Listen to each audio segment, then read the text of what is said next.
Insert the theme song from Bluey. I'm Mom. And I'm Dad. This is episode 11. 11? 11. Yes, One episode of these days I'll get 11 this figured out. Yeah, of episode. Living Our Best Defective Life. Mm-hmm. And I'm Dad. Yes. And And you are? I'm Mom. Mom. And we're talking about raising our kids while being disabled. Kind of from his perspective, with side comments from me. Is that how that works? Oh, okay. So we have 3 children. All of them are ours. We have not brought any other. Well, hang on. Our oldest is married, so we do have a daughter-in-law and we have a grandchild. And can we say the other thing? I think so. We have another one We have on the another way. one on the way. Another grandchild, not another child. Well, I mean, Yeah. I'm not going to make that distinction at this point. Our oldest child's 22. 22. Our middle daughter, our only daughter, she will be 20. In June. Yep. And our youngest Turned is 18 in December. So, for all real intents and purposes, our children are grown. For me, once I started having problems, I didn't realize how much they affected me on the daily, I think. I didn't realize how much the pain frustrated me, how much it ate into my character and really just affected how I acted and reacted on a daily basis. Is that Yeah, fair? That's fair. Living with the pain, over time I realized turned me into somebody I didn't want to be. Add to that the frustration of losing your physical abilities, and then on top of that your ability to provide a safe place for your family in means in terms of a home, clothing, food, the basics. Not being able to provide that anymore was, I don't know the right word. It was upsetting, to say the least. I think things really came to a head on that when, this is how long ago now? It's probably 5-6 years ago. Yeah, almost 7 maybe. So it was, well, no, it would have been, it would have been 7 years. So the winter after I was no longer able to work. What happened to me was all of the pressure of trying to be a father, all of the pressure of trying to be a provider, all of the pressure of trying to help my kids grow up. I carried it all. And I was angry because I was not able to do the things that I felt I should be able to do. And so, such as what? Well, anything really at that point. I felt so useless, really. Mm-hmm. So, being let go from a job, obviously you have no earning power anymore. Knowing that your hands and feet don't work, and that's how you earn your money. The not being able to be that model of a father that I had in my head, and on top of that, watching everything that we did have slip away. It's when you went on disability at that point, our oldest was just, getting ready to have his own first car. So all those things that you wanted to show him, about working on cars and all that was very hard because you could no longer do it either to the best that you could to show him. I think is a big thing. Yeah. Thing there So, too.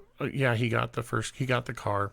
We brought it back, and this is probably going to go way too long, but he got the car. We brought it back, and it needed some minor things, but me not being able to do those things cut into who I was. And I took that very personally. And I carried that weight of that failure. And I mean, that's not the only thing, but I'm going to use that to demonstrate a point. That snowballed. And so every failure was just another place, another reason for me to look down on myself and be hard on myself for not being able to do and be the person that I wanted to be. There are so many things that the kids and I wanted to do together, that my wife and I wanted to do together, that just, when you can see that future no longer exists, it really paints how you really affects how you see everything going forward. So, And it affected the pain that you were living in each day, the guilt you were feeling with not being able to be the type of father you viewed yourself to being, and also having kids. And kids are kids. I mean, they do silly, stupid things at times because they're learning. And your patience, well, your your patience, patience was way shorter because of a lot to do with the pain that you were dealing with too. me, as an individual, say having a plan for a project and a budget for a project, and then having a child that wants to do it a different way. We can't do it that way. That I don't have the budget for that. It was planned this way. It needs to be done this way, because I don't have an extra $20 or $30 or even $5 sometimes to go outside of this plan. And there's a reason why it was planned this way, and I need you to stick to this plan. And that goes to the car stuff. That goes to fixing stuff around the house. It's all of it. So instead of having a child that has the ability to make mistakes and learn from them, all they get to learn is that dad's a jerk every time we try to do something around the house, because it has to be done his way, and his way is the only way. And that's all they see. They don't understand the amount of planning that had to go in everything just to get that thing done. It started with, oftentimes we had to squirrel away $50 to buy the pieces and parts to make a repair. Sometimes that could take several months for an extra $50. And that was because of being on, well, before you even got on disability, there was a time, I mean, money was very tight. I work at a small private Christian school that, I'm a teacher. What teacher makes their millions being a teacher? There isn't any. Unless there is Not any one. of you that are out there, please let me know, because I would love that job. So we were pinching because he didn't have any money coming in, and we didn't have the disability yet. And so when something broke, we had to, our savings that we had went fast. It always goes faster than what it takes to save. And so it was, God kept us afloat. We definitely, that first 2 years probably, spent more than we had coming in. And it wasn't by intention. It just was what it was. Side note on disability: if you apply for disability, you have to wait a minimum of 6 months. That is your, you have to wait a minimum of 6 months to receive a check. And that is your deductible, for lack of a better term. So that 6 months, if your living expenses are $2,000 a month, that's $12,000. Who has $12,000 laying around when you're living paycheck to paycheck? Nobody. So I know that the people of the church helped us out greatly financially. Family helped us. Family helped us out greatly financially. And I am forever thankful for those people and what they did for us. I don't know that a direct ask was ever made. No, money just showed up. Honestly. Yeah. There was twice our dog brought us money. We Which is came weird. home and our dog was chewing on something and there was a $20 bill. So Twice. yes, Twice and that our dog. happened. I think with our kids, it was very hard. It was hard on them emotionally. However, they got to see the good in people in a bad situation because they knew, we would get. I go to school. I go to work, and on my desk would be a gas card. And so they got to see the good in people in a world that you don't always get to see the bad, or that all you see is bad. Sorry, you don't get to see the good. They got to see the good in a world that all you usually see is the bad. If any of you are wondering, this is normal. So she's not having a stroke. So I'm grateful for that. I think we're off subject. We are. So back to what we were talking about. Me, because it's all about this guy. No, not really. But the frustration came out in a lot of yelling, and when I finally realized that I needed to see somebody about it was a particularly awful afternoon. I think it was a Saturday, wasn't it? Doesn't matter what day of the Probably week. it was probably a I Saturday. think everybody was home, so that Most leads me to likely a believe it was a Saturday. But I think what set me off was the butter wrappers on the kitchen counter. I'm not 100% sure. But I don't know if anybody knows this, but apparently when you open a stick of butter, you set the wrapper on the counter. And then when that stick of butter is gone, you just get another butter wrapper and then stick it on top of that butter wrapper. And you just do that over and over again until there's a dozen or 15 butter wrappers on the counter. There was never 15 or dozen, but okay. I'm certain that I at least once or twice picked up at least a stack of 30. They could have been formed into a butter dish. There were so many butter wrappers, wax paper on the counter. But also, I knew my children did that because it agitated me. But I also don't think they understood how much it agitated me. Also, I am not a tiny person.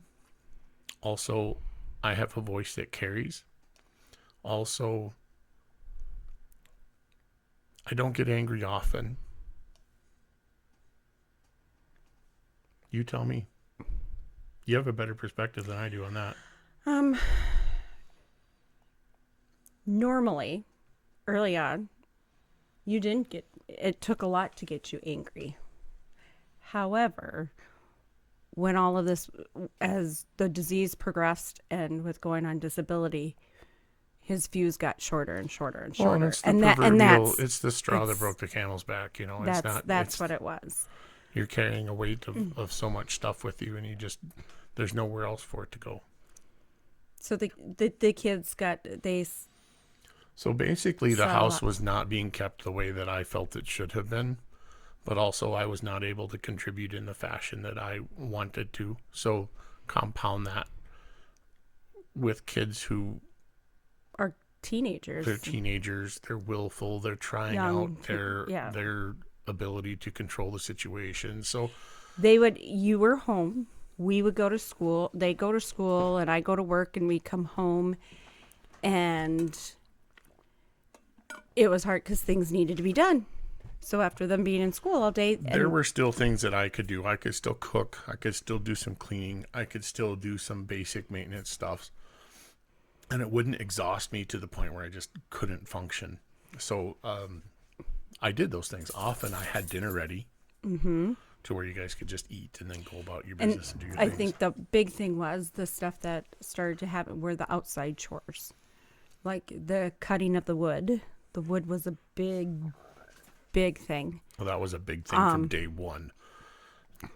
How many kids out there? Raise your hands, kids. How many of you wanted to go cut wood with Dad? Not one. And it was hard. They didn't want to do it, especially if it was a day, in the evening after being at school all day. And then And let's put it this way, it's not like I was dragging them out to the woods unless there was a necessity. It was, we would buy wood bolts cut, and off a truck, off a logger, and it was cutting them to get them to a size that they would fit into our wood stove, which was typically 4 or 5 cuts per log. Not a big deal, but still, it had to be done. And I don't know, the boys would just fight me on it, and it was, I don't know. I can't explain it other than I didn't understand. They didn't understand that I just did not have the strength or the stamina to do it anymore. I just didn't. I could do a little bit at a time, but even that just wore me out. and they from their perspective, and we are going to get them on, but my perspective on what they saw was that they saw Dad stayed home all day and then come home and we'd have to do work. Well, Dad helped, but not fully helped like you used to. It's like if you have horses that you depend on to work your field or your farm, and you have one that doesn't do anything. Well, what good is he? I mean, that it sounds brutal, but I know that's what my kids saw. And you knew that, and that frustrated you even more. And it just all kind of would boil over. So yeah, so I did spend up about, I want to say it was between 2 and 3 months seeing a counselor. Mm-hmm. And it was basically anger management, but also it was just me coming to the conclusion, or what's the word I want to look, coming to the realization and accepting what was in front of me. Accepting the new reality. Exactly. Accepting what my future was going to hold. As much as I fought against it, it was relentless in front of me, and it was happening whether I wanted it to or not. And there was nothing that I could do to change what was going to happen as far as my ability to maintain dexterity, balance, stamina, all of those things that go along with this. So coming to that conclusion, and then being able to share with the kids what was happening inside me as far as the emotional state, so that they would be able to have a way to relate. I think things have been much better since then. You have been able to communicate your feelings, how you're feeling physically at the time, and I think you also have a better understanding where the kids are coming from too. Well, I was always open to it, but also because of me being an imposing person or personality, the kids were afraid to open up to me in that way. They felt somehow that I would view them as weaker. They only knew me as that strong person, if that makes sense. Does that make sense? Mm-hmm. Because there wasn't anything I couldn't do. There just wasn't.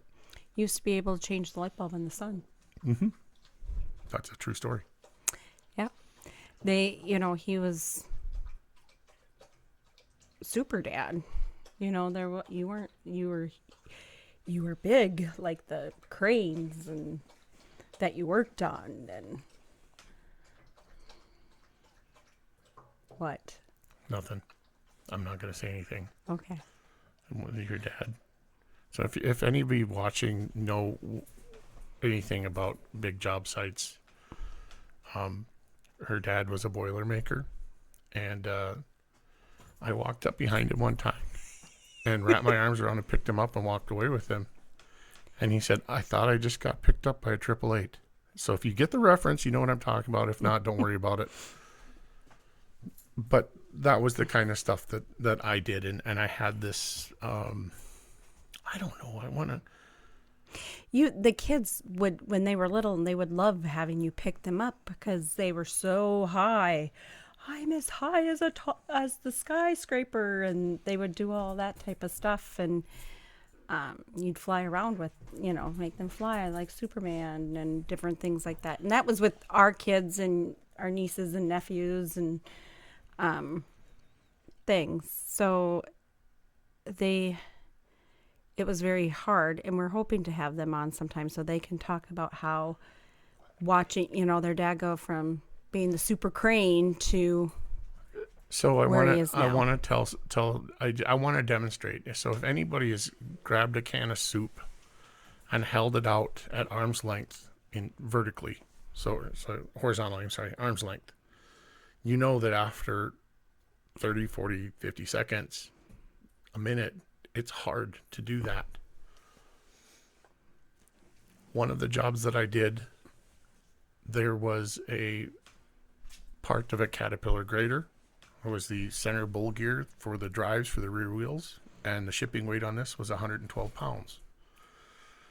My job as the porter hoist was to hold that gear out at arm's length for as long as possible so that the shims could be figured out on either side of the gear so that we could get it shimmed into its place properly without having to take it in and out 5 or 6 times. I did that. And that was a good 4 or 5 minutes of holding that. So when I say I was strong, that's the kind of strength I'm talking about. It was unnatural-ish, but I could do it. But when you do stuff, and that's what you do, and you're doing things like that every day, you're keeping that muscle strength up. And then in the episode that you watched with him with the tick bite, after that tick bite, that kind of sent you downhill too with the strength. As I watch myself in the videos, we're recording this right now, I can see that my shoulders do not look like the shoulders that I remember myself having.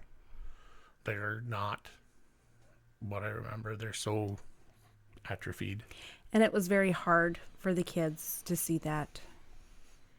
And it's hard for any of us to watch. And it rang a toll on you to see that you weren't the dad that you wanted to be. You weren't you weren't able to be the husband that you always thought you should be. And I shouldn't say you should be, that you thought you needed to be. Well, no, I mean, that's a fair way to say that. From my perspective, that was the person who I should have been. There was no doubt in my mind that that's who I should have been. And the reality was that it wasn't going to happen. It couldn't happen anymore. I wasn't going to be the person who was able to start a small business doing fabrication or metal work or mechanic work and work for myself anymore. And who at 41 wants to be on disability? Well, whoever wants to be on disability anyway. I'm going to tell you, not this guy.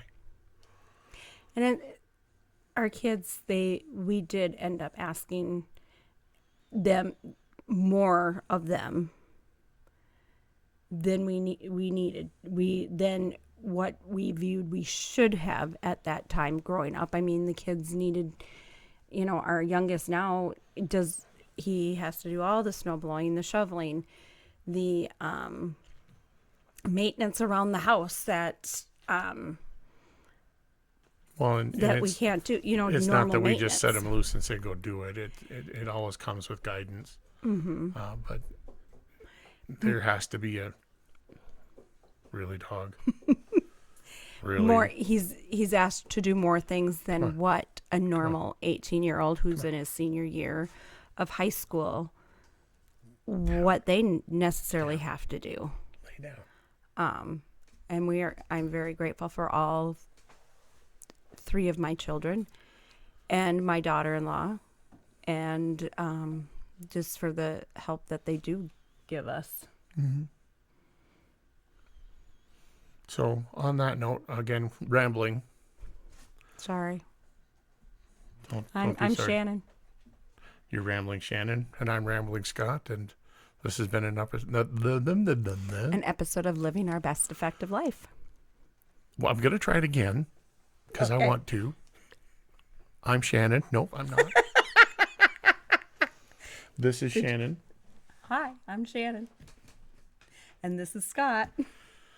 And this has been an episode of our rambling defective life. Have a great life. Bye.